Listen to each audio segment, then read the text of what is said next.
You are listening to Word2Wordz, the podcast where two poets come together to share their love for words and those who use them creatively. Before we start, make sure you subscribe to the podcast and also follow us on IG, Facebook, and Twitter, all at Word2Wordz. That's WORD, the number two, WORDZ, baby. So you will never miss a word from us. Now, let's begin the show.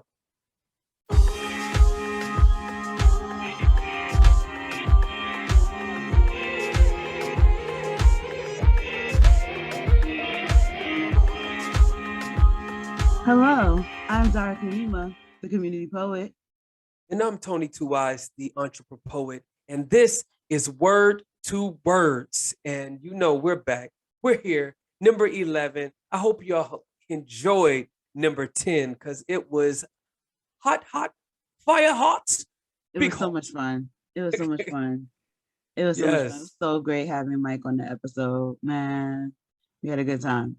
I miss his voice right now. I know. We should have. He said he would have let us record him, and we should have doing the top of the dome. But top of the dome. His voice was so perfect for that, man. Yeah, he was like this right here. Maybe we can get him back on the episode just to do that. Yo, this hurt my voice. This hurts. Yo, that hurt. That was really straining on me. Oh man. So you know how we get started. We can't move past this first part unless we begin with a word. And I have a word for you today. So it's an adjective. And the word is phallocentric. Phallocentric. Leave it to a man to have a phallocentric view enough to use a phallocentric word that sounds so phallocentric in itself to sound something like having to do with something phallic almost. I'm sorry, what was the meaning of phallocentric? It is centered on or emphasizing the masculine viewpoint. See, because a lot of times in this world today, no one wants to hear the phallocentric viewpoint. They want to. They like to mansplain. Oh, you want to mansplain this one? I'm sorry. Continue. Yes. Because I'm going to mansplain because I'm tired of the man shame. That people give towards us. I'm doing it for the bros today. The bros, the brohams. This word is for you. This one's for you. I think this is the word we could have left in the graveyard and never used again. You see, her viewpoints, okay? Yeah. If she had it her way, I would be a woman right now, okay? Look at her. She's not denying it neither. She's not denying it. I'm not saying that. I'm just saying that this is a lot of a word. That's all I'm saying. Phallocentric. It is an appropriate word. Today, we need more male viewpoints, okay? The male viewpoint is going extinct, okay? Because we can't say anything. We can't do any. Actually, it's not us. It's actually probably the white male that actually has the hardest out here in these streets. Are they having it hard, or are they finally getting their comeuppance? I mean, they have it pretty hard. Comeuppance? What'd you say? Are they getting comeuppance?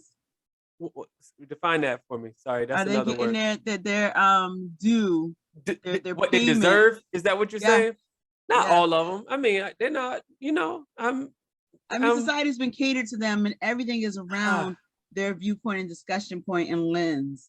So the fact that we have to finally open space for conversation for other things that are not so phallocentric, because hey, let's think about it. King Kong is one of the most racist movies and phallus focused movies ever. King Kong being a big African beast they got from the continent, stealing their beautiful blonde hair, blue-eyed, helpless woman, while all these small little white men try to save her against this big black beast. Come on, can we seriously? That's how Seriously.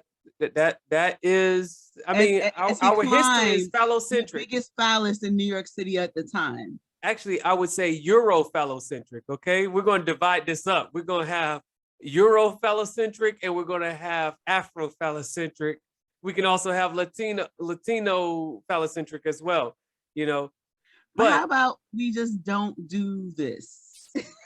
I mean, we have to, because if we're going to give a voice for one, we have to still preserve the voice for the other, or it's just going to reverse the oppression eventually as time goes on. No. Uh-oh. This we're just at the word of the episode. Wow. Let's be fighting today. So we're gonna put a pin in that. We're gonna put a pin in that. If you have a viewpoint, please let us know. The phallocentric viewpoint is that, should that actually become extinct? Like, is there a need for it anymore? Like, as a male, I must say I need to be heard. I want to be heard. I'm not going to block you from being heard. I think all people. Oh, I'm sorry. Yes, it's centered. Sorry, it's centered. That was my fault. So centered, emphasizing the masculine viewpoint. I mean, there are certain scenarios that, you know, it could be phallocentric. No, if we're talking about something that's related to the masculine, you know, population, shouldn't it be phallocentric so that our feelings and our point of view talking about male health? There we go. That's what I'm saying. Yes.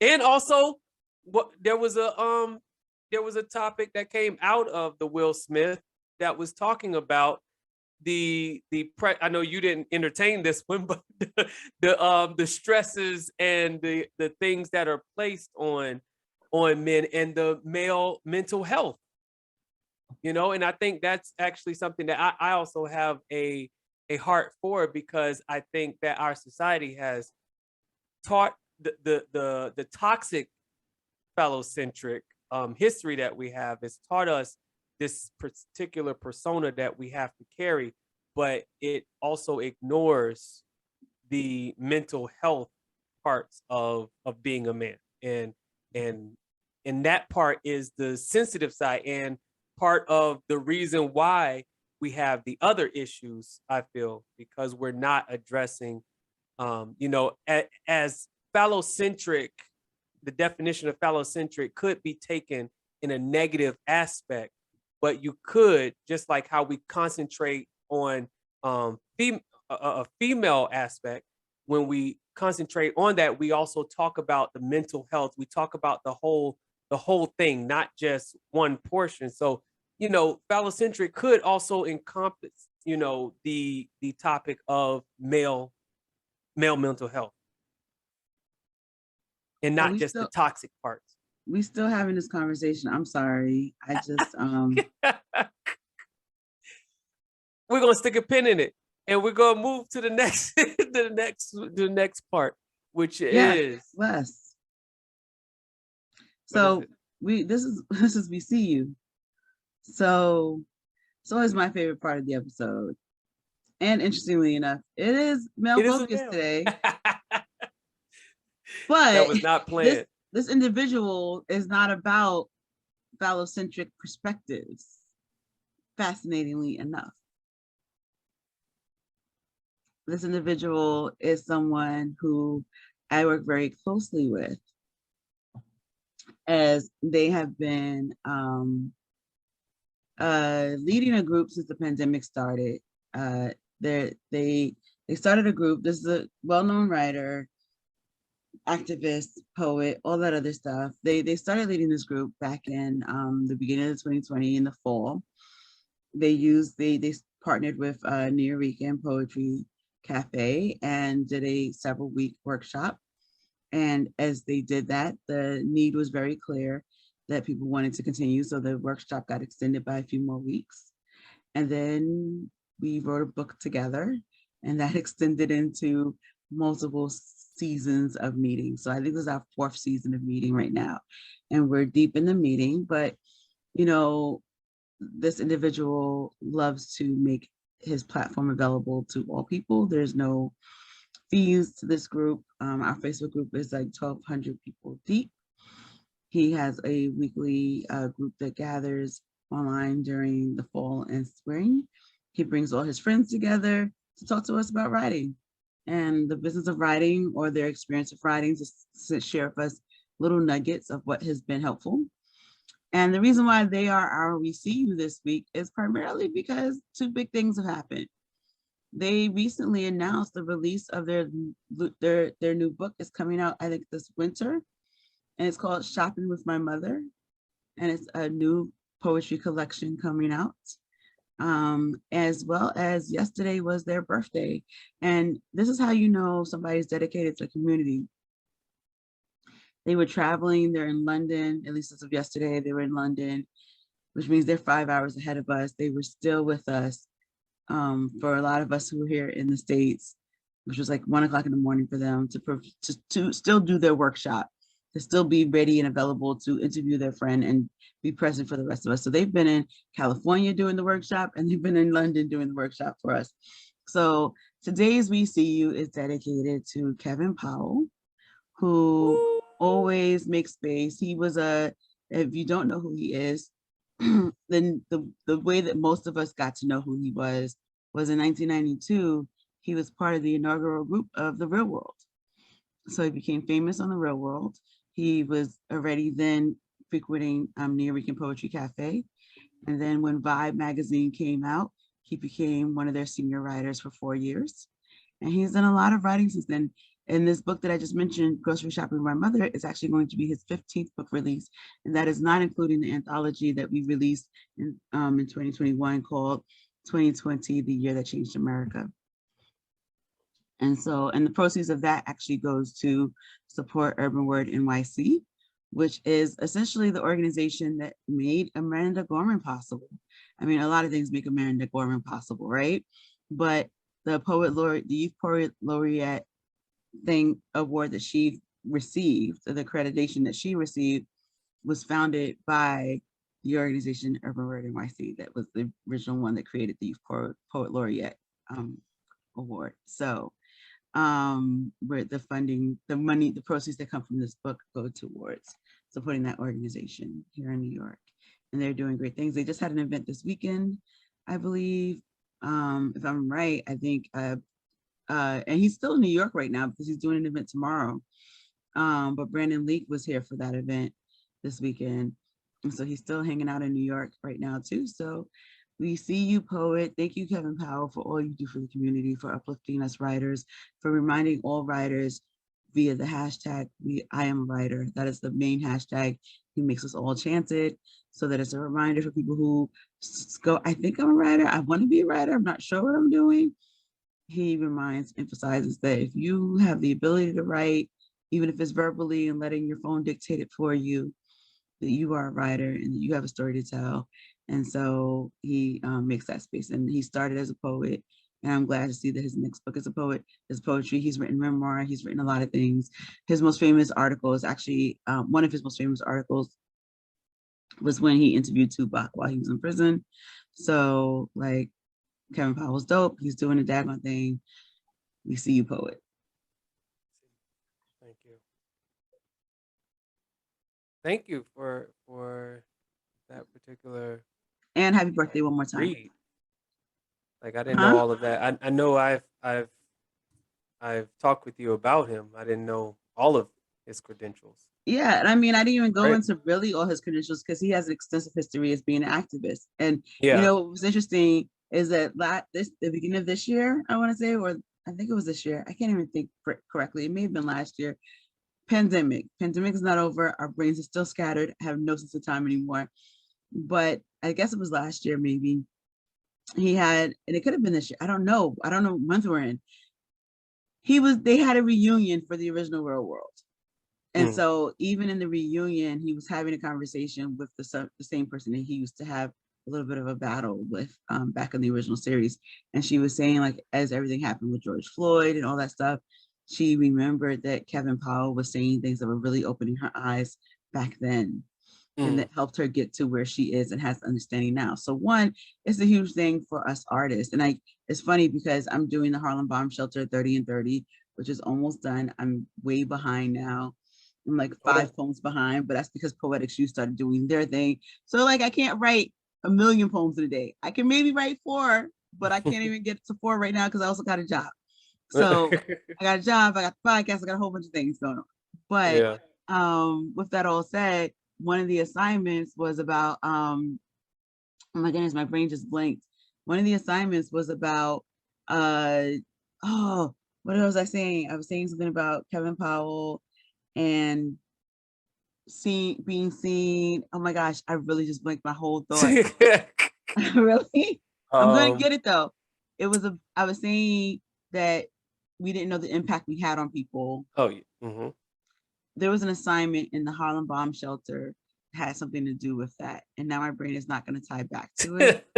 But there was an assignment around like the impact you had or something along those lines. So you just never know what I don't know what it is right now, and I'm not quoting the assignment correctly, but you just never know what impact you are having today on someone else tomorrow. Yeah. And so it's important that you're being your little activist self.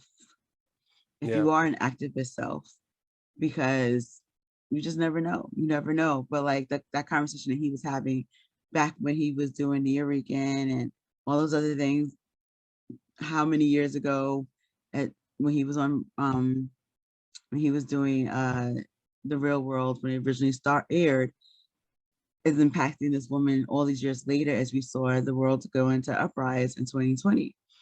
So you don't know, and you don't know how much little activism impacts those around you. So I think it's a big deal. Like I didn't go into all of that. He's well known as a poet and activist. Yeah. Thank you for sharing that. And Kevin Powell, hopefully you get the chance to hear this and keep doing the daggone thing, as Dara would say. I do say that a lot. So we're going to move on to the next section, which is called Poems by Poets.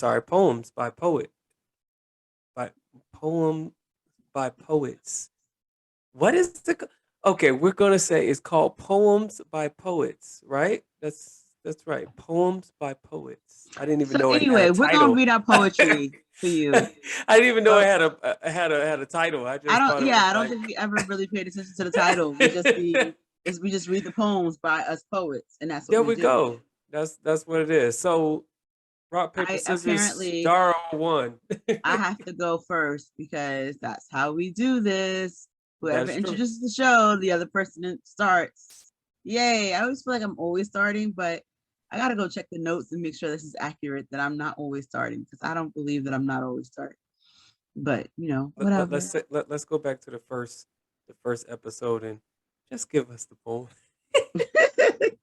So this is a poem, and I thought to do this because I wrote this very early in the pandemic, and somehow, despite me disagreeing with you, and actually this poem is not very phallocentric, but it is, again, about an influential male. It's not about him, but whatever. It has an influential male in my life. So whatever. Biz's house party. It was the 90s, and I had a best friend. In fact, I had 3. We were a foursome. We were cool and coolly watched Video Music Box after school. Sometimes in black and white, sometimes in color, always with a statically snowstorm across the screen. But it came through public access, just well enough to hear Biz Markie ask if we would let him turn us on. We dreamed of when we'd be in the crowds dancing with the stars, when Bobos would be traded for long braids, when juice boxes would ferment into adult beverages, when the freedoms we dreamed of were ours to have. This was before phones became smart, and when beepers meant you were either a doctor, sold drugs, or just had money that we 4 girls from the boogie down Bronx could only dream of. This was the 90s, where great music, smooth dances, Good grades, big dreams, and each other were all we had before the bills. Babies, betrayals, broken hearts, and burdens that we couldn't see on the horizon became part of our ascension. The 90s was a decade worth much mention. We are now in the roaring 2020s. They are now a trio. I now roll solo, avoiding crowds like they are plagued with COVID-19. My bobos became long braids, have been traded for dreadlocks. And now mature beverages bring adult-sized heartburn, and freedom only exists after 5 and before 9, and less so when you factor in commutes and overtime. But I still smile when Biz Markie streams through the screen, begging me to let him turn me on. I let him take me back to the 90s before the grades and the smile lines, when outfits were colorful and we were too young to be online. Yeah, the 90s was full of great music, smooth dances, good grades, big dreams. Is where Gen X began their social ascension. The 90s was most definitely the decade worth much mention. Little fires. Secrets. Burning slowly on short wicks, leading to a flammable soul, flickering seductively, reckless scorching falsities, transforms heart to charcoal as flares spark and dance wildly between time and space, to a tune created by a string of lies. The marching ensemble of deceit finds homes on treacherous lips, blackened mouth, and embers made of cries.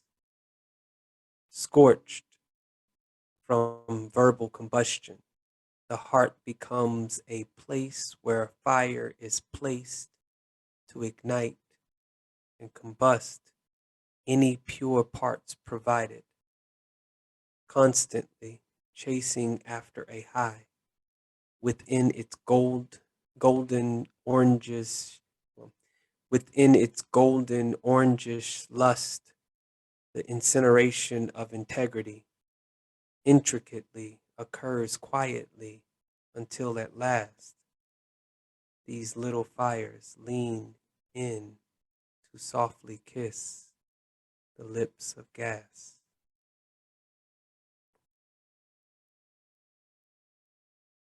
Woo! To softly kiss the lips of gas. Talk about an ending for a poem. Yeah. You landed that one. But this was actually after watching the show Little Fires. Was it called Little Fires? I think I think it it was is. with what's her name? Flick. She played Flick. Something Flick. She was like this perfect student, whatever. You should know that. That was like an 80s movie. You should know. It was an That 80s meant movie. nothing. What was that? I mean, there's a show called Little Flyers Everywhere. Is that the No, show? that's what it is. Yeah, Little Fires Everywhere. There we go. So, I don't know. It was like about lies and stuff of that nature. So it was like I was trying to embody or try to Mm-hmm. poetically express kind of how lies are combustible, are just fires, little fires waiting to meet gas ever so gently. Because sometimes you can tell these little lies and you're just like, oh, it's not going to do anything. And then a little lie over here, you have to tell it over here so it can match. And then all of a sudden you got all of these flames ignited. And then here you go trying to bring in gas.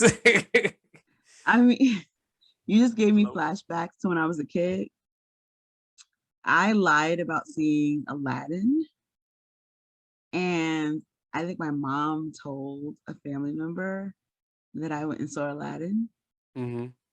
And it wasn't a family member, it was like someone my uncle was dating. And so they wanted to have a conversation with me about Aladdin and who I liked more, Princess Jasmine versus Ariel. And I was like, yeah, no, they were great. Like, I had no, I don't know what I Go went and for it. saw. Like, I don't know if I even went and saw anything, but like, I'm like trying to cover. It was a little white lie that would have been fine if people didn't start sitting there saying, "Oh, Dara saw that movie recently Yeah. too."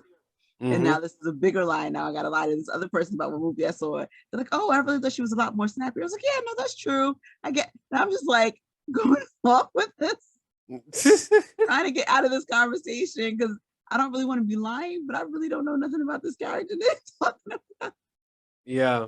Just sure as I did That's not see this exact. movie in the theater, like I said I did.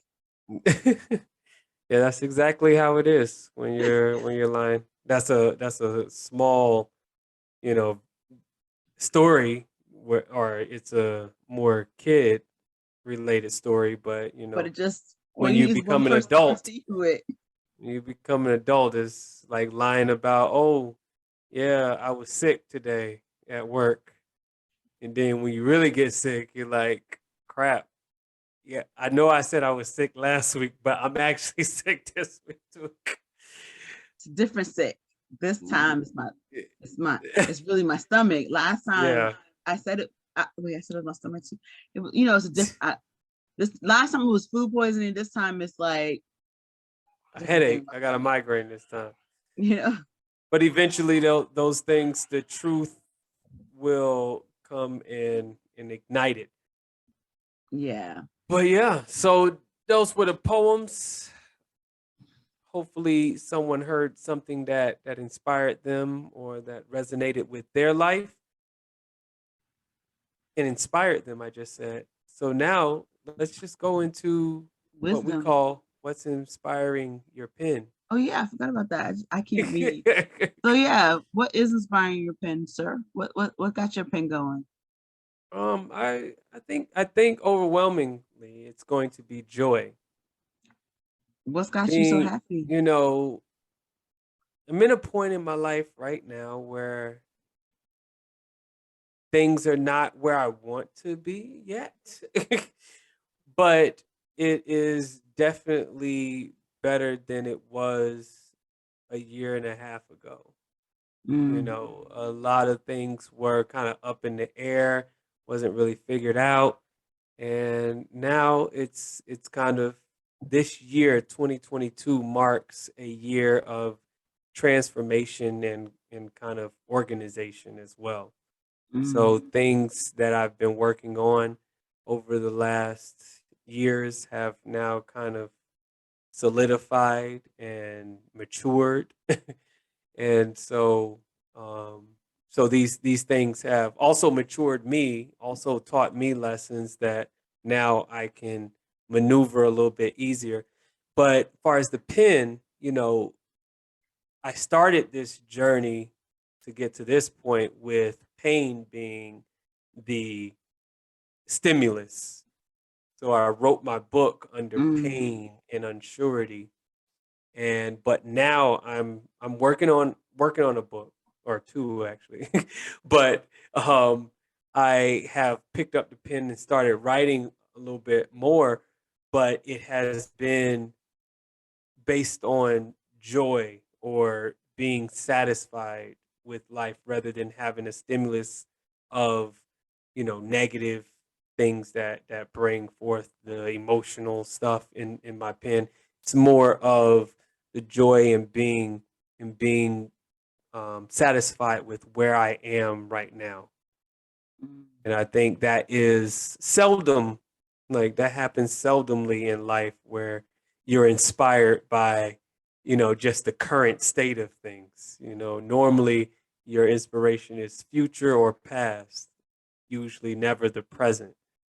But I think right now is one of those times where, presently I am inspired by everything that's happening right now in my life.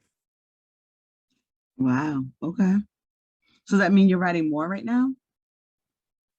No, it means that when I do pick up my pen, well, I mean, I wrote more in the last week than I did in the last month. But I write like I write in the, but I don't finish it to share it. So it's like I have ideas, and then I also have where I have a reminder that I need to work on my book every week. So when that reminder comes up, what I have told myself is that I'm going to write something towards my book, and so I start writing something towards the towards the book, towards a poem, or I go back and I revise a poem. I think you heard the revisions to the poem that I do for Poetics University, which that came from me writing. I was actually looking for a previous poem, and I found and I read. I was like, I haven't read it in a while. I read it to everyone else, but I haven't actually like read it and seeing where I can improve and add things too. And it's like I can see the growth in who I was, because that was 2 years, 3 years ago, and that poem has become a beacon, at the end of graduations. But I have grown so much from then to now. So revisiting it was something, and I kept it the same for the most part, but I did add some little wordplay stuff that I learned along the way. But I'm going to be doing a little bit more writing in the up and coming months to try to finish this project by fall. So I have everyone else's stuff that I'm doing it releases. So I'm trying to still be a artist as well myself, and not lose myself to the business side. so not that it so two things to that, if you don't mind me adding. It was interesting yesterday, something was said that in Kevin Powell's group, the guy was like, oh, don't, he was very anti self-publishing. This gentleman was very anti self-publishing, and it was Mm-hmm. very fascinating to hear his stance on it. Mm-hmm. And part of it was like, if you're a writer, you're a writer, and someone else is around who can who's as gifted as you are as writing, someone else has a gift of promoting. Mm-hmm. So don't split your energy, because then you can't write if you're busy doing the promoting, or someone else who has the gift to promote do the promoting. And so Mm-hmm. that was an interesting perspective, and I appreciated that. Simultaneously, I was like, but not that's I think it's true, and I think it's interesting because I think you, Tony, have a gift for promoting, but I think it's also, but you're also a writer. Mm-hmm. So I think it's a mixed bag on that one, right? Some people have both gifts. Yeah. And like, I am good for my own writing, but I'm also good at helping other people write. Not that I'm not going to be I'm not going to be promoted publisher like you are, right? Mm-hmm. But I think there's that mixed bag thing conversation there. Yeah. So that was, but it was interesting how anti self-publishing he was. Mm-hmm. I Um, mean, he has a point. I mean, he has a point because of how, I mean, you can concentrate on other things when you have someone else do it. That's not a I, promotion for my publishing company or anything, but it just makes sense, you know. and it makes sense, but also like, and I agree, like there's things that I cannot fully do or commit the time properly to do, because I don't have the bandwidth to do it all properly, right? Like I don't have the bandwidth to make all the noise for myself like I should be making completely. Hmm. But I think also that's, I think depending if you're with the wrong publisher anyway, you're still doing a lot of that work. Yeah. So I think it's I think some people have had access to the bigger houses that will do the work for you that smaller houses can't possibly do. And so Hmm. you end up in the smaller house, you're still doing a lot, like a really small house, you're still doing a lot of that same work. So Yeah. I it was an mean, interesting, it was an interesting perspective. I thought, and he's had access to the right people. yeah. So it was fascinating. It was a fascinating perspective. I'm not knocking it or anything, but when he was saying that, I was thinking about you, because I was like, well, Tony has a really good gift for promoting and networking and getting people and willing and dealing. Yeah. So he's a good person to have on your side in pushing forward if you don't have that ability.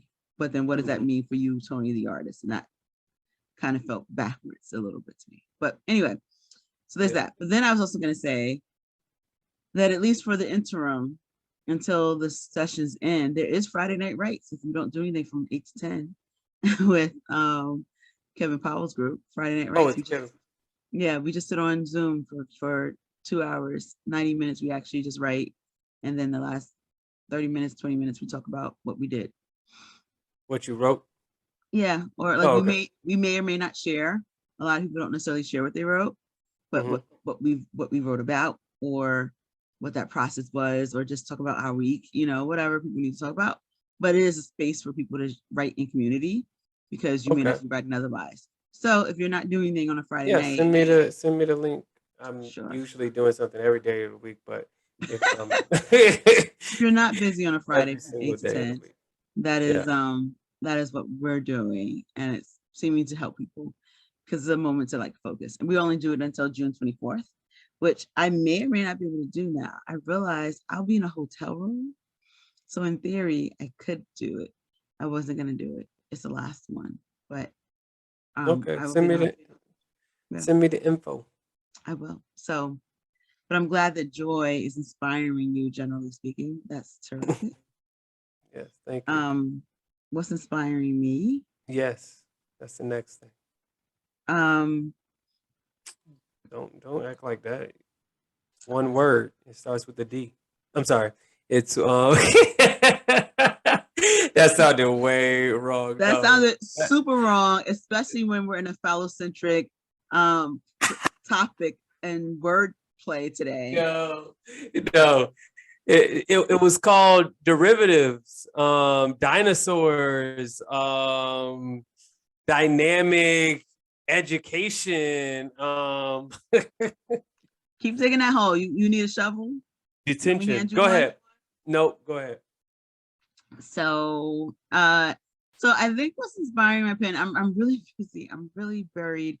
I'm really swamped. I'm really stressed. I'm gonna be very honest. And I think that's the one thing that, if anyone's really listening, and I hope a lot of you are listening, that you have picked up from other episodes, is that I'm very authentic about where I am at any given point.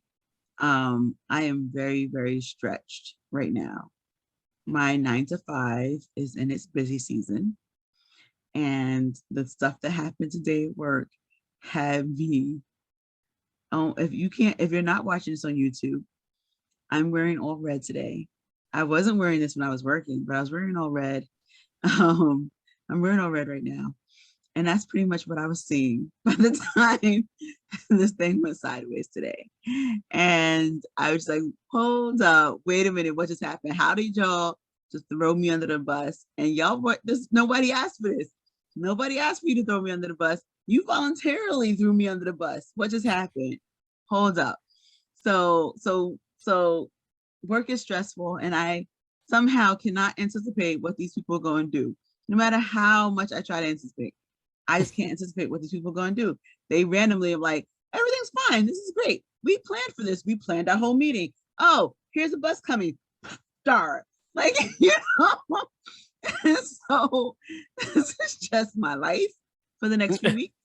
And then Poetics U has needs for me. And then I'm trying to do this vendor thing. And I'm like, but this is not yet, but there's like these things that I have to keep on my radar to do, and like to follow up on as these things are coming closer to possibility. Because I feel like I'm missing emails. And then there's like family obligations, and there's like, I'm doing the Harlem Bomb Shelter 30 and 30. And once Poetics U started our term, I was like, oh, bomb shelter, these are really dope prompts. And so I haven't really written anything for the bomb shelter in a couple of days, because by the time I finish the Poetics U stuff, there's like bomb shelter prompts. When am I supposed to do that? So like, because I have to write like multiple poems a day to like, I'd have to write 3 poems a day to stay on track, and that's not gonna happen. Like, and I really am behind, so I really have to write like 4 poems a day, 5 poems a day to catch up before this month is out. But I have been writing every day for National Poetry Month, and I will finish all the prompts because that is what I do. I am the prompt conqueror. But I may not get it done before this month is over because I just done run out of time and brain space. But that all said, what is inspiring my pen are those things. It's Poetic Shoe. It is Harlem Bomb Shelter. It is the difficulty of my reality. Any given moment, I am writing about the new relationship I'm finding myself in, which would be the D word, in which the sir tried to emphasize and not. I wasn't. Yes, you were, but it was not a bad word in which he was trying to say the D word. Was not saying a bad word. It's actually the initial of the person I am seeing and with. There so we go. That's what I was doing. So I'm not gonna say any more than that because we both are like, we're not social media public, not because we're hiding that, but we're just not social media people like that. Like, people have seen us together in public. If you've seen us, you know who we are, but we're not like that. Like, hey, this is my boo on social media. We're not doing that stuff. We're not about that life. And you have to listen to the podcast to hear it, right? You have to know us personally. You have to listen to the podcast to know. So that all said, so I'm either writing about that relationship, I'm writing about family stuff, I'm writing about the challenges that either Poetics you are presenting. So last week I was writing about dead pets of friends or pets I've killed or snails I helped capture with my mom when I was a kid. Or like now I'm writing poetic forms because that's the class I'm teaching. And then I'm writing about the things that Harlem Bomb Shelter started. So like I literally opened a new document and one of the assignments was write a poem to the person who has your name. The last person have your name. And so I was like, do I do my last name or do I do my first name? So I was like, I'm gonna do my first name. If there's no more Daris out there, ooh, what does that mean? So let's write to the last Dari in the world. So I like pulled that up because I can't get through all the poems immediately, but I'm at least do the ones that resonate most for me that I can land on quickly. And that's just going to be what it is. But I'm writing to the prompts. I'm writing to the moments. Someone wrote an into today, and in their into they said, "Let today focus on today, and tomorrow, tomorrow." And I think that's some of the wisest words I've heard. As Tony Two Eyes points to himself, because he is the poet who wrote that line. He was my student. To the smirk. One poem. He wrote one poem for my workshop, but there's only been two. Come on. I have a better rate than you do in the bomb shelter. Not true, because bomb shelter's been 25 days in. I only fell off in the last week. I only fell off on the last week. So I've written like 20 poems for bomb shelter. Okay, I'm close though. I wrote like 20 poems for the bomb shelter. You had like 60-something%. I'm bad. And so I did pretty darn good until these last few days. I'm like 5 poems off. Okay. And so and so either way, I think that idea of like focusing on whatever it is. So I wrote a poem this weekend that will not see the light of day probably, but I wrote it yesterday after we did everything for Poetic Shoe yesterday. I sat down, started writing this poem. I was at the gentleman's house, and he walked by and tried to ask me something. I was like, not now. And I just wrote this poem, and all of a sudden he heard me crying. He came over to me, he was like, "Are you okay?" And I just cried all over him. And he looks at, and I just point to the screen and he reads it. He's like, "Okay, leave it alone, come back later."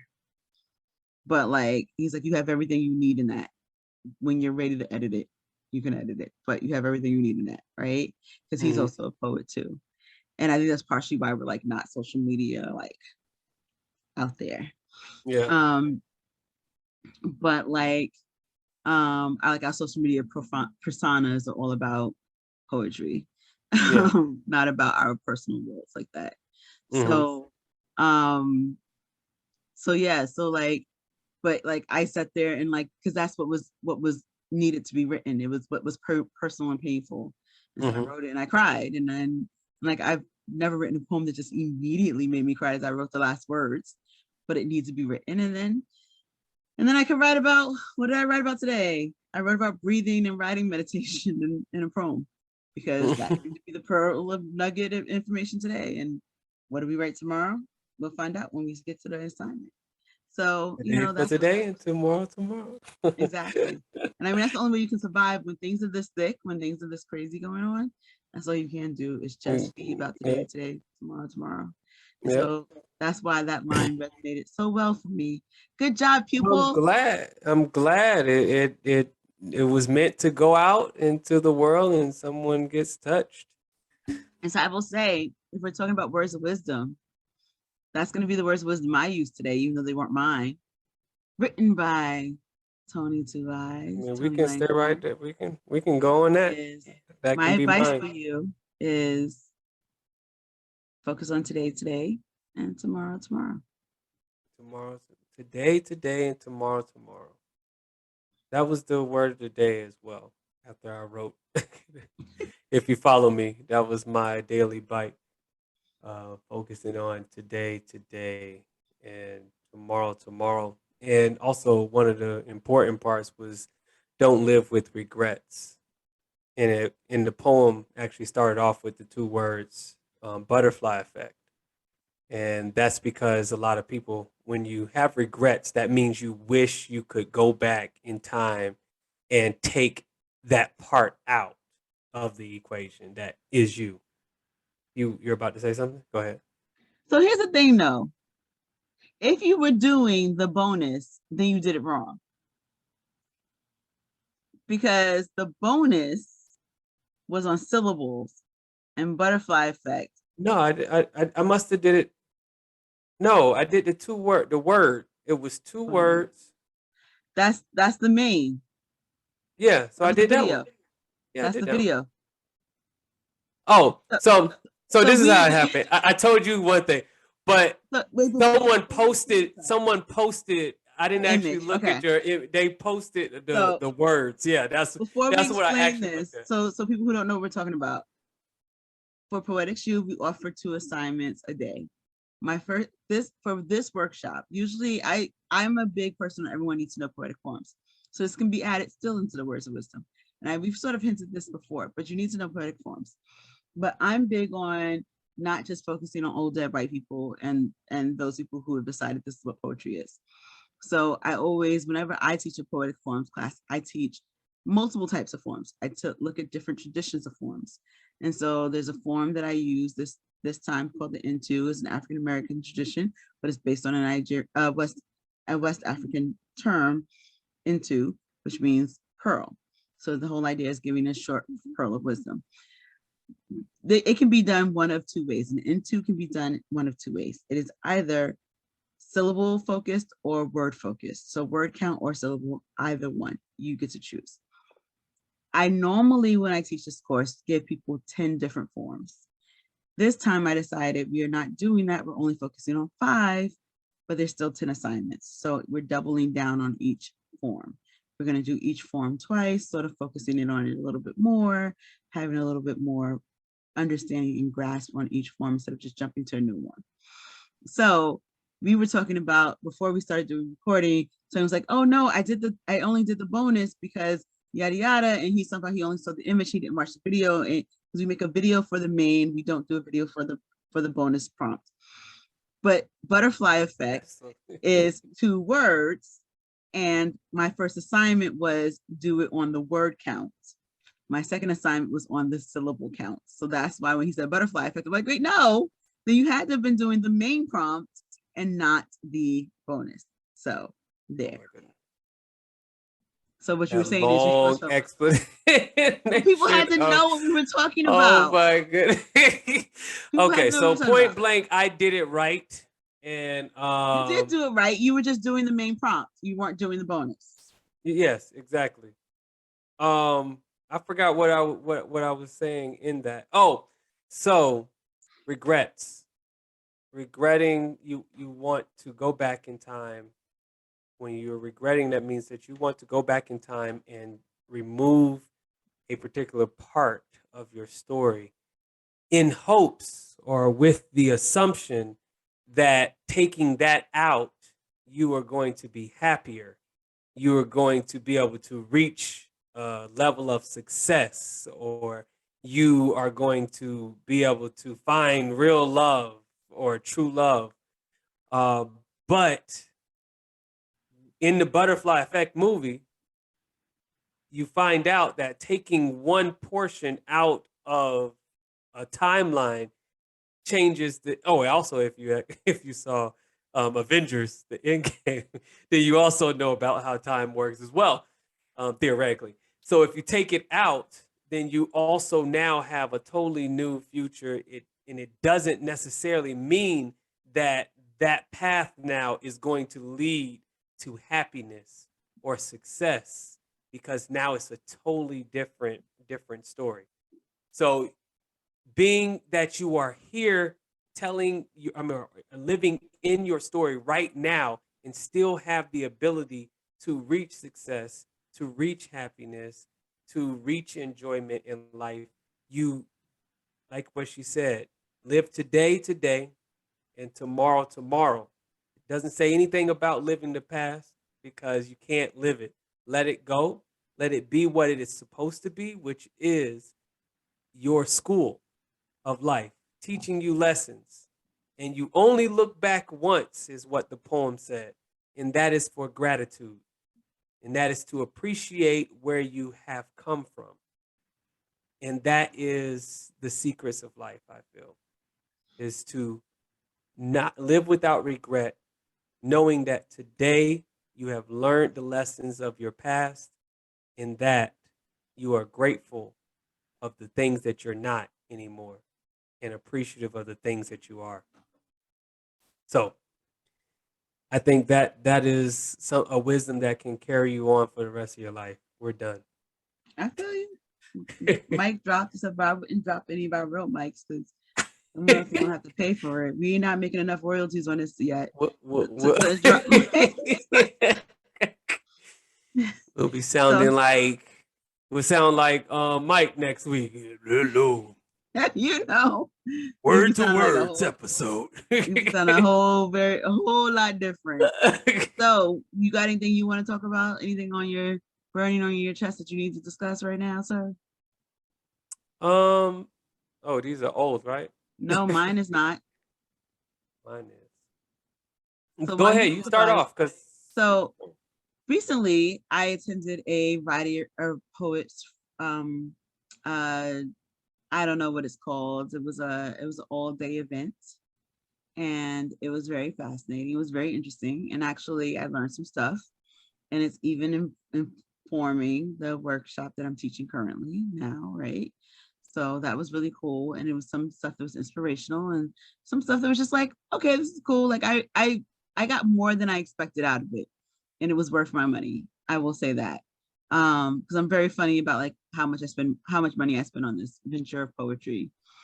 Because there's so much out there that's free or low cost, and this was not expensive, but like sometimes you be paying for stuff and you're like, I already knew most of this stuff. So this was 4 panelists, 4 different workshops, hour-long workshops, but it was an all-day thing where people talked about different things in regards to poetry. So there's different themes. And something was said in one of them where it was about writing for the moment. And it was a social activist one. And what was said was like knowing when it's not your place to be the voice for a movement and moment. And I think the person who did this did an excellent job of being a primer for the workshop. I think they had a very real experience that was important to center. And I think they handled the topic very delicately and properly as an introduction to people on how to write for the moment. However, I do not fully believe that they were the right person to be the person to be speaking or teaching. And I don't think this is their fault. I think it was the fault of the people who brought this person in. because I think the person did it. I think the person did an excellent job. So I'm going to say that from jump. I think they did an excellent job, but I was thoroughly frustrated the entire time. And I was frustrated because one of the things the person revealed was that they've written 2 poems on this topic. 2 whole poems on social justice. And they were now the person talking about writing for social justice. Here's a secret. Most Black poets do this all the time. So why this established writing community could not think of any Black poets to bring in and center to speak on this panel or speak and teach on this topic was quite fascinating and felt really freaking lazy. But also, I do think there's a point where you gotta, and I sort of think I mentioned this last year in one of our episodes, but I think like you gotta know your lane. You gotta know when this is not your lane. You gotta know when this is not your topic to be doing it. And I think there's this thing about like, you need to know when it's not your space. You need to know when it's not your lane. And you can write about it. You can write about it and never share it, because that's what you can do. You can write about it and acknowledge that you don't know what to do, and then still not share it. Because one of the worst poems, God bless him, and we've had this conversation. I'm not going to name the poet, but you and I both know them. They wrote a whole poem about how they changed their perspectives on people who were from the LGBTQ community. Yeah, I'm gonna stop there. Plus community, right? I just didn't know if I got to all the letters to Q. I said them all really quickly. Did I get to them? Yeah. So they were saying how they had to grapple their own homophobic tendencies based upon what they were taught growing up. But the way that they wrote their poem did a lot of freaking damage. They were punching down the entire poem. And that was problematic too. Like, it was just like, hold up, you are not helping the situation. I'm gonna need you to dial that back. And I think you think you're doing something good, but you're not. So I think you need to know when you are in the wrong place for this, or when your stuff is not when you're not the spokesperson, when this is not the lane for you. It's fine to write it, because writing is a great place to address your feelings and analyze your thoughts and all of that stuff. Not everybody needs to know it. Not everything needs to be public. And you know what? Sometimes you're not the person who needs to be teaching that class, because there's a whole community who does this thing all the time. And I don't think she was wrong. I don't think she was wrong. And we're following each other on Instagram now, and we're cool. I mean, as cool as total strangers can be. But like, and I mean, I've liked some stuff they've done. They like some stuff I've done. So like, that's why I'm not saying names. It's not about her. I think the people who brought her in did her disservice, because Black folks are always writing to who got killed now. That's what we do. Watch tomorrow, somebody, and we don't know the story, and I don't think it was police involved. Somebody just got killed at Queens Plaza train station here in New York. And it's only because my partner's son was there and took pictures was videoing him. So is this the shooting? Yeah, the shooting that happened. Oh, okay, yeah. So he was there. It actually happened. Someone died? I didn't know if someone died. Okay. So at least that's what I've been told. So his son was there. He apparently came from outside of the station into the station, and that's where he was laying out. Like he was shot outside of the station. So the shooting didn't actually happen in the station, supposedly. So whatever the whole situation was, like that's what I don't know more than that. You're the messenger. Like, his son, huh? I said you're the messenger. Yeah, I'm the messenger. But this is what his son was physically there when all this was happening. So with all of that happening, or whatever, like, so that's probably not a police involved something, but like something's gonna happen tomorrow. Something's gonna happen 3 days from now. We may or may not hear it on the news, but there's always something happening. So when we find out which one's the next one that we need to rally around, we gonna be writing about it. We gonna write about the next Freddie Gray. We gonna write about the next George Floyd. There was 70 George Floyds. There were 70 people who said, I can't breathe. Mm-hmm. So we gonna write about them. We know how to write in these moments. This is our lane. And I think it was very lazy for this institution to not think to bring in a Black poet who this is what we do. What and so I think was the institution a Black focused no, institution? it was not. But they had people of different races being the panelists. So you had Asian person, you had a Filipino person. I guess that's 2 Asian people. You had and 2 white people who were presenting different things. Were they presenting about the Black? No, it was different topics. So there was an Asian person who was speaking on behalf of speaking to moments of social upheaval. And so they did a perfectly fine thing because they didn't talk about Black stuff. They talked about the Asian shootings that happened and Asian hate. And I think that was perfectly fine. I think the person who did, again, I am not knocking what they did. I think they did a terrific presentation. So you're saying they should have had a Black person on the panel? It was only one person teaching a workshop. I think the workshop, the subject, should have been done by someone else. Not that she wasn't qualified, and she did a good job. She did a really good job. She has written 2 poems by her own admission.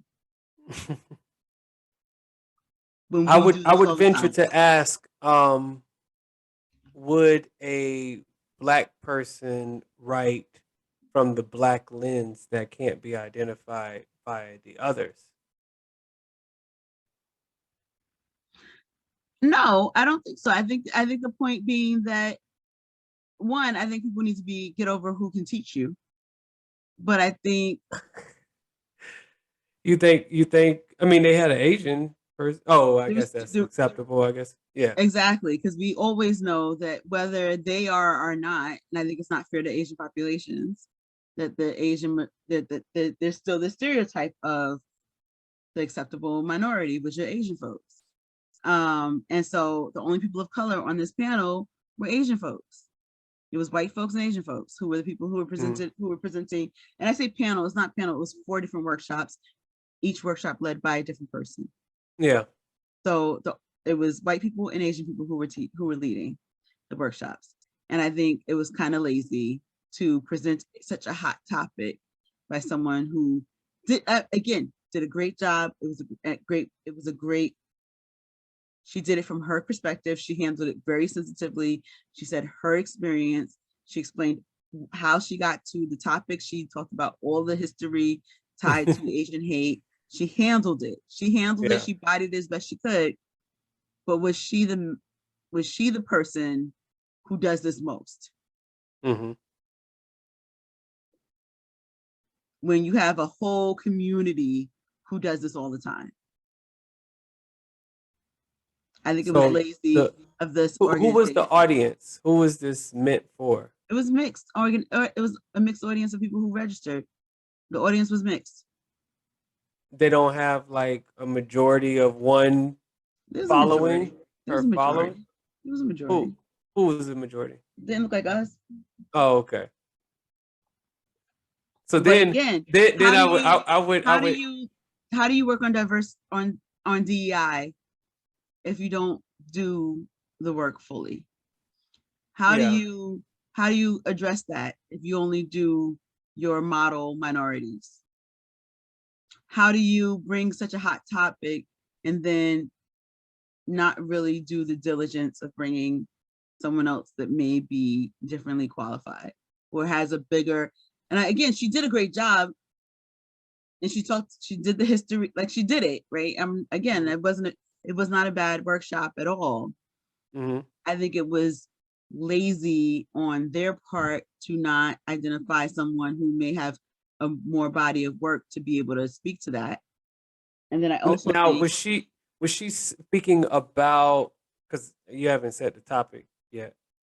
She spoke about Asian hate and how to The whole idea was writing for the Oh, time. this was her. She was the one of the Asian. She was the one. People. She did her presentation was writing for the times. It was writing for the times in terms of social justice, but she is not a social justice writer. But so Asian hate was the one that topic. She used because that's what she wrote too. And she's Asian. Yes. Yeah. So she wrote about writing to the social justice matters. That was the umbrella of the topic. Mm-hmm. Her social justice lens was Asian hate because she's Asian. So she wasn't trying to get there and talk about Black Lives Matter. She wasn't perpetrating in any kind of way because that would have been okay. Because that's what I thought she did. Absolutely not. When you were talking about it, she handled what she knew. But she, again, this was not her territory in terms of what her body of work is. She was asked to do something. I'm talking about her writing is not this territory. Mm-hmm. She was asked after the things that had been happening to Asian community to write and speak on this topic. So ultimately she did. So she wrote a poem for that. And then she was asked again or did whatever. She wrote a second poem. So she has 2 poems on this topic. Gotcha. And there was a talk. There was a talk afterwards. She's read that poem maybe once or twice, and I said she doesn't really do the poem. But for this workshop, she did the workshop talking about how she came to doing this writing for the Times thing. And so she did her research as well. She brought in a piece by Nikki Giovanni after the shooting at Virginia Tech or whatever. Mm-hmm. So she did it properly. That's what I'm saying. She did her job. My point being is that when there's people who have a bevy of work, who have a lot of experience in this, why are you not going to them? And if you know that you've only done this twice, why are you taking up the space?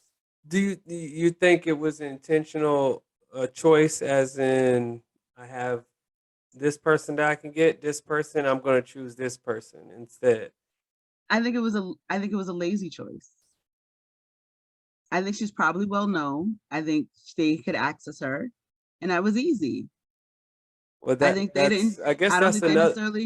I don't think they necessarily know or did the work to find somebody who would have a better catalog. But a lot of us have that catalog, and I'm not saying choose me. That's not what I'm saying, right? Mm-hmm. But there's a host of people out there who are doing this work. To talk about social justice. Yes. But would it include, so knowing your lane also has know your audience as far as organizationally, like if their audience is not.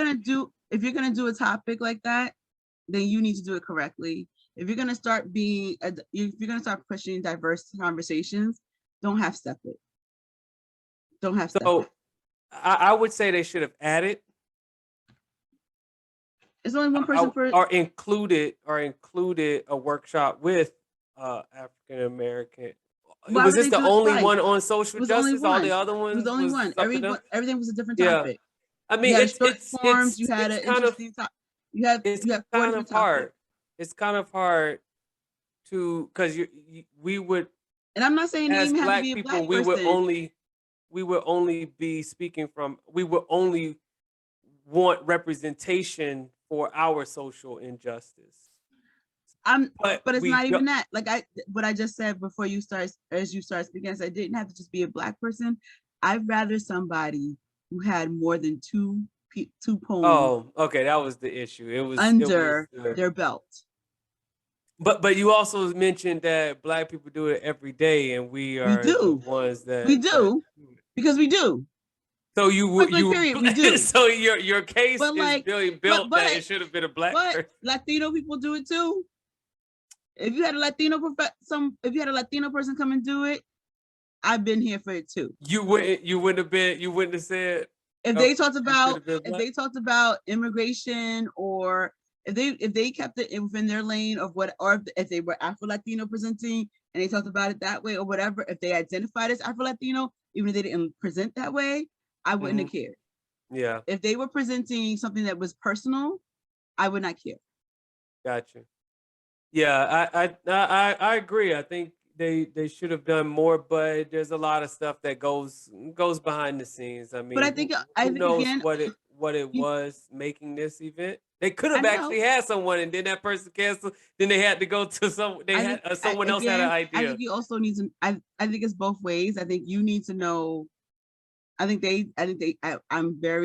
haven't sent that feedback and I don't know how to. I don't know what avenue yet, but I think they need to know the feedback that was a problem, that it felt lazy.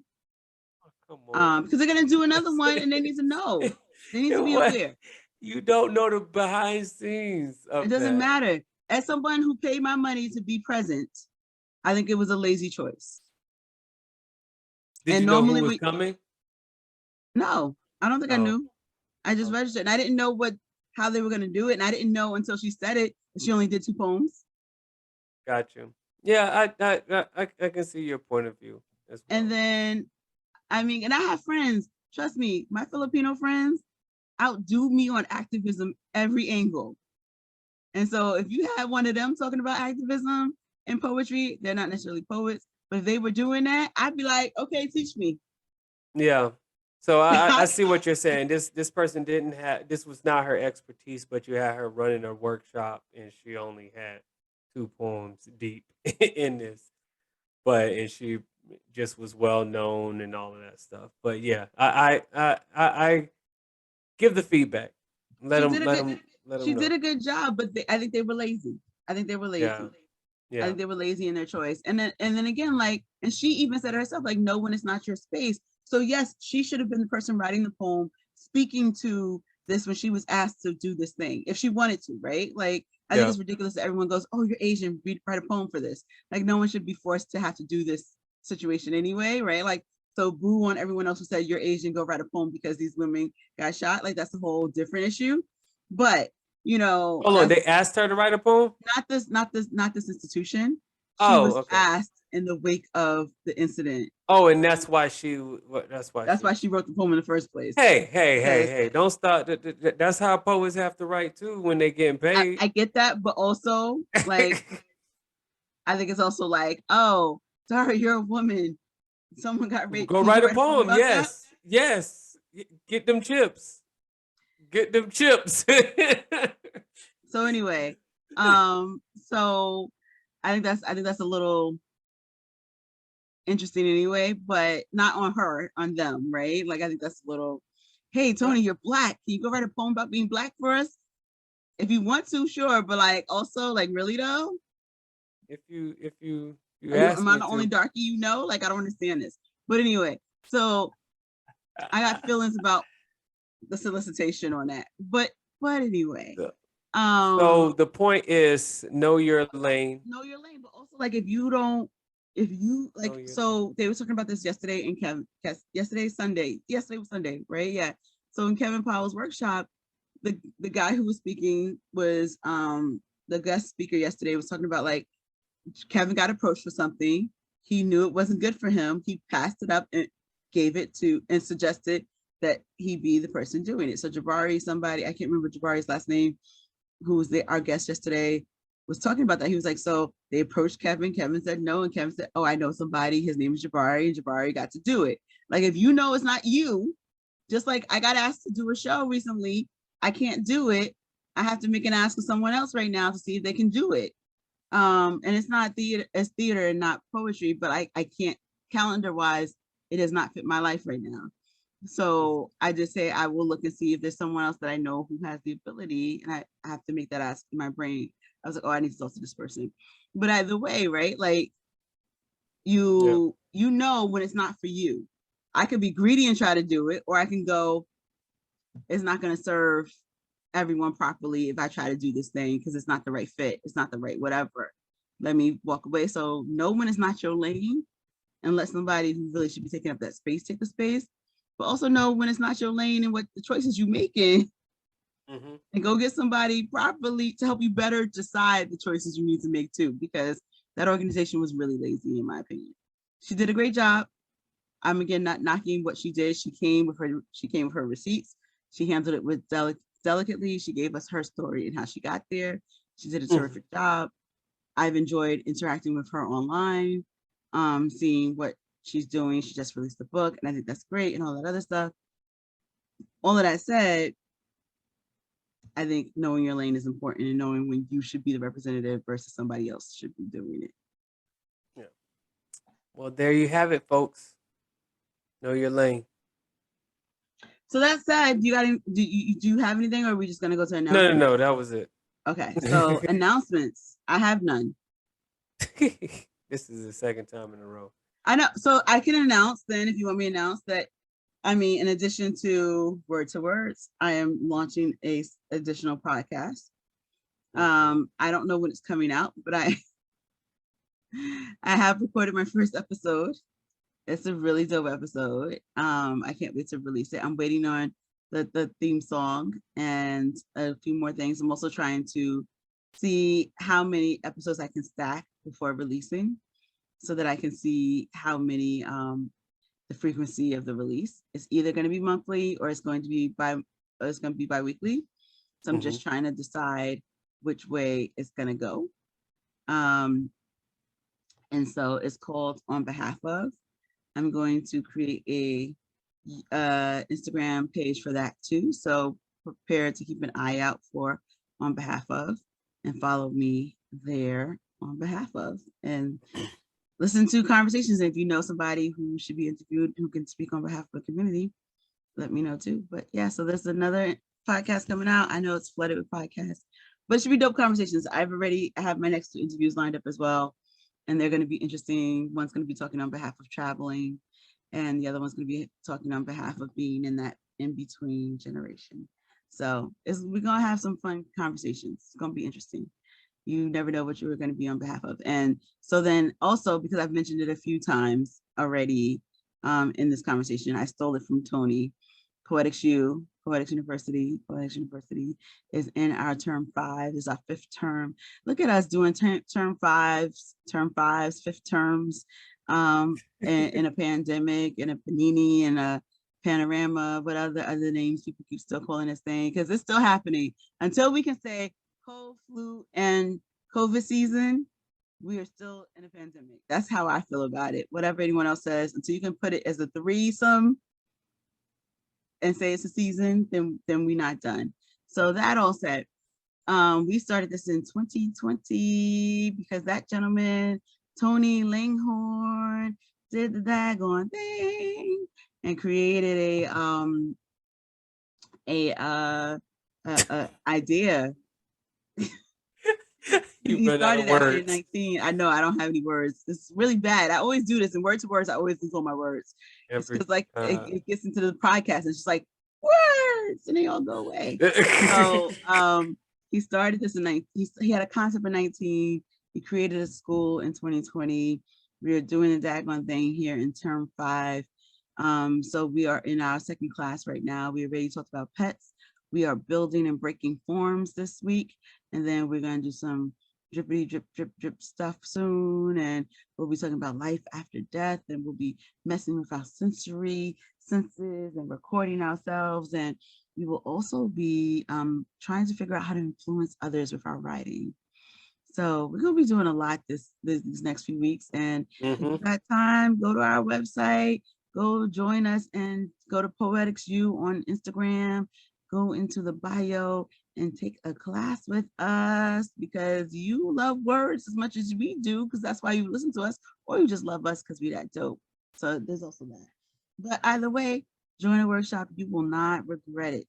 So that's my announcements. So my announcements is 2i Publishing. We have a lot of things going on. We have one book coming out on May 3rd, which is our highly anticipated novel entitled Timeless Gardens and Other Beautiful Miseries. I was told I got a super duper, because I asked on Instagram, did I get a special thing in I know he said he took 4 hours in signing the pre-orders. And I said, did I get special comments in mine? He said, a super duper special comments or something like that. And it said definitely said super duper. And I was like, I got a super duper comment. So Yes. y'all need to go get your books when it's ready and everything too. For Timeless, what's the name of it again? Timeless Gardens and Other Beautiful Miseries. Yeah, because TJ McGowan is a dope writer and a dope individual. So go get your book. I don't know when I'm gonna be able to read it because if you knew how I'm buried and surrounded by books, but I cannot wait to get further into his mind because that man is such an incredible human and a terrific writer. So I'm glad he's actually wrote a novel. I'm glad you pushed him to do it because his poetry is so detailed that I'm sure this book is going to be right there with that. The book is on point. You have to go. You have to go read it. It is something that will change you in some way. The concepts that he's dealing with are very, very human, of course, but the way that he approaches novel writing, he um, he approaches it like a poet, where there is layers to it. It's not just what for face value. So everything about the story is going to change perspective. So go, please go order that book. It's going to be amazing. Enjoy the read, and we also have a picture book or comic, you can say, from a artist by the name of Anton Guden. He he I saw him on Instagram and I was like, yo, these things are so funny. I can see it as a gift you would give your boss or your yeah, probably not give your boss, but give a coworker and or have on your desk at work and people come by and get a little giggle from the ironic, sarcastic artwork that he produces. He has something called Yes But. He actually if you see anything that's Yes But, that is he started it. So just ironic and sarcastic realities that exist around us, like a bike lane but somebody's walking in it, but on a sidewalk there's a bike driving on it. It's like, okay, like these ironies exist around us. But there's a lot of different pictures, over 100, actually 200, over 200 pictures from his collection over the last few years. So it is the complete collection. We're Is called Everyday Absurdities. So that's coming out in June. So, and then we have the Book of Poetry coming out with Poetics University. And we have another anthology coming out as well. So you want to go over I publishing on Instagram and Facebook and keep track of that. We also have simple services. If you're looking to publish your book and you need help, or you have all of the pieces but you're missing one thing like a cover, or you need editing help, you need formatting help, we are here to help you. Dara and I have combined together to do that particular initiative in 2i Publishing, and we are here to help you go from pages in your notebook to pages in a bounded book that is your own. So please do hit us up, DM us. We'll give you all the other details after we meet with you. And yeah, get that started. I know you put that on your New Year's goal, your resolution. This is the year to do it, and we can help. The next thing is, I also have a podcast as well. I started that like a month, 2 months ago, I think, or it's almost 2 months now. It was a pilot, just seeing how the format would work. I'm changing things based off of feedback, but I do have two poems that were performed on that first podcast episode on the podcast now, and then I'm going to post the discussion later on, probably in a week. But just let me know what you feel about that. It's called Snaps, SNAPS, exclamation point. But it's to highlight poets and also show the human side by offering a discussion with a group of poets all together. So you see the diversity, you see the similarities, and you see that we all can come together and discuss real topics outside of just our poetic expressions. So that is the concept behind my podcast.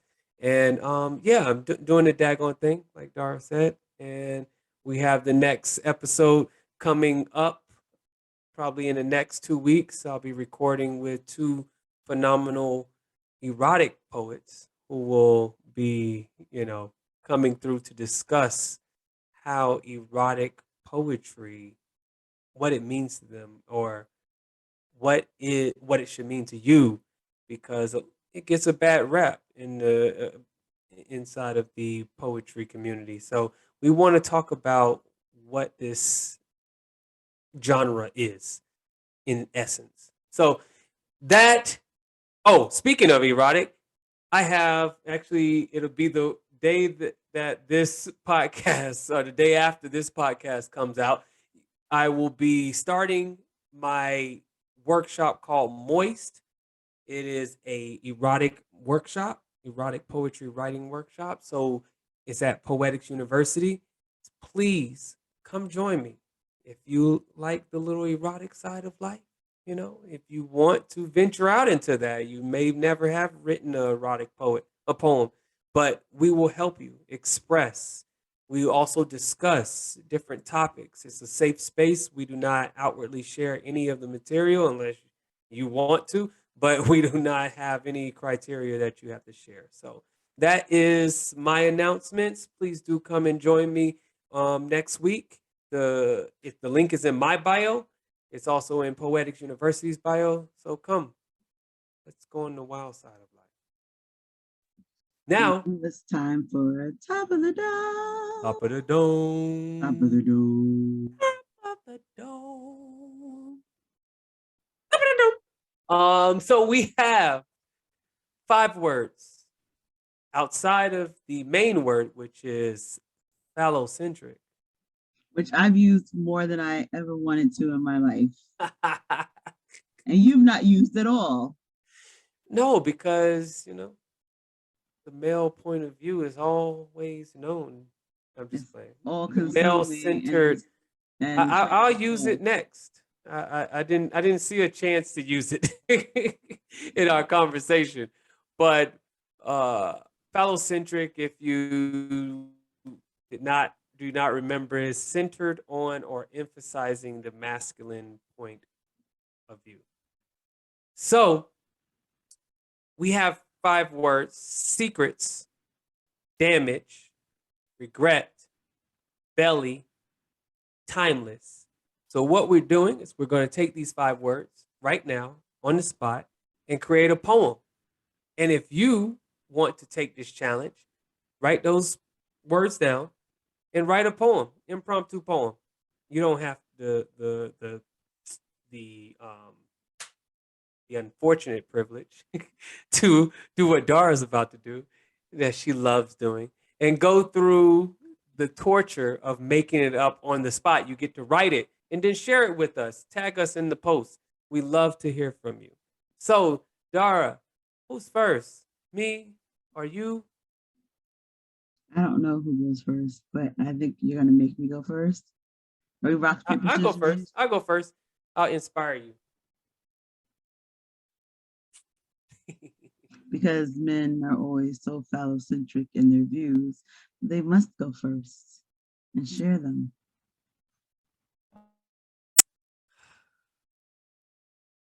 Please enter this phallocentric reality where male hierarchy is everything. We don't care about anyone else. Long as you have a phallus, you can enter into the kingdom where secrets are held from anyone that does not look like me. Oh, me? I am the gatekeeper, the all-knowing, the president, the king, I wrote history. I do not look like all men. I am the man. I have caused damage and called it beauty. I have no regrets because everything I do is perfect. Perfect in my own sight. Although I leave imperfections, I leave bruises and scars in the path behind me, I only see a phallocentric direction, and that is pointing all arrows right back at this image. Yes, I don't have brown skin. No, that's a blemish. I am pale. I am, well, perfect, as I said. And anything less than or darker than is imperfect. And down into the belly of the beast, I have placed everyone else.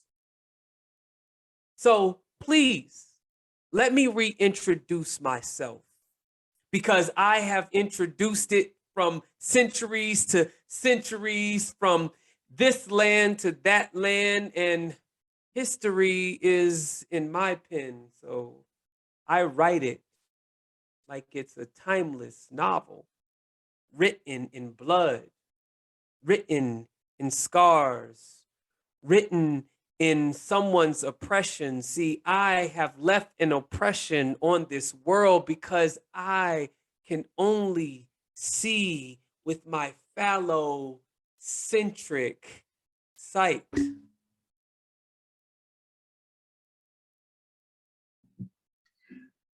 But that's not right. And I will change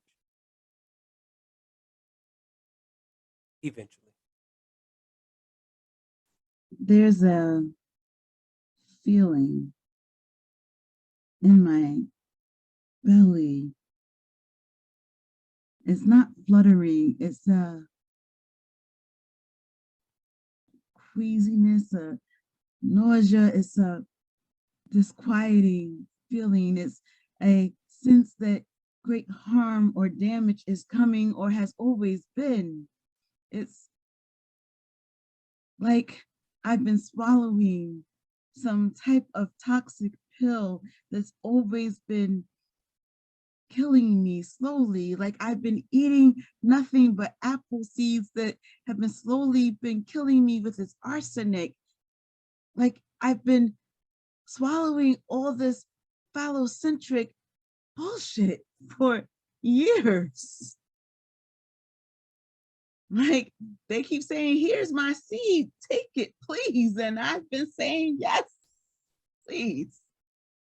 But please, no more will I have any more of your seed. This is not for me. I regret any time I've spent swallowing nonsense of views that make no sense, that pretend as if you weren't birthed from me, as if you didn't spring out of my body, as if you didn't need me to exist, as if I wasn't your backbone the whole time, guiding you to where you needed to go. It's funny how you pretend to be the one to shine, as if you had to stand on a tripod, but it was us who were guiding the way, leading you always. It's like we were some hidden secret. And I just refuse to be that anymore. I refuse to swallow any more lies that you want to contrive. I'm tired of these timeless lullabies that you have been nullifying and placating my mind with. No, no more. No more. Never again. Snap, snap, snap.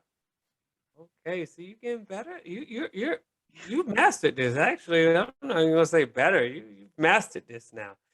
You can't I'm say getting there. can't say you don't like it anymore. Now you're comfortable. I'm not comfortable, but I'm getting there. Comfortable. You make me do it enough times. I have to do this at least twice a month. Yep. I should listen to like the first episode of this, and I should go back to like our archives for the PTX Live and watch where I've come from and see where I'm at now. Go back once. This was also in his Into poem. Go back once for, what was it for? For gratitude. For gratitude. Even though I think you can go back occasionally for that. I was like, I would. But you only going back there to remember what you learned from the first time that you go back and realize where you are, how far you've come. Yeah, but you do need reminders sometimes. But yeah, so I thought occasionally. I like occasionally is a possible word, but that's the whole different thing. It's your poem. And it still fits the word limit. It may not be as beautiful constructively, visually, but you do what you want with your poem. Just giving you professionally feedback. Either way, that's another word of wisdom. Always be ready for feedback to help you fix your work or enhance it. Because as much as we think it's done, like Tony said, he's been doing his poem toast for years now, and he sat down with it and decided to enhance it still. And I heard the edits this weekend, and I was mad because I couldn't just mime that part of it anymore. But I'd be seeing you. I love this edition. What was that? I said I'd be seeing you. I didn't know if you see me. I listen to this poem so much, and I mean more so than the average person, because I've had to edit video with the poem. So I have this poem in my head way too well. But I love the poem, and it was nice to hear the addition and expansion of it. It was a nice add to it. So our work is always growing, and always be ready to like maybe refine it and work with it. But that all said, it's the end of the episode. Y'all made it through. Thank you for listening to Word2Wordz, the Poets Podcast. The theme song was brought to you by the skill of Eric Ty Sky, the DJ White. He is a dope individual. Go check him out and listen to his other things. We are your hosts. I'm Dara Kalima, the community poet. And I'm Tony Two Eyes, the entrepreneur poet. Reach out to us by submitting words for the episodes. VCU poet highlights that you think we should discuss.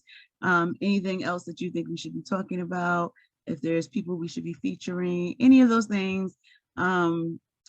Words of wisdom that you have, engage with us on our IG page. Let us know what's on your mind, and we are happy to just continue talking about that. That said, we will see you next month. And take care, folks. That's all, folks. Oh my goodness. Bye, guys. Bye-bye.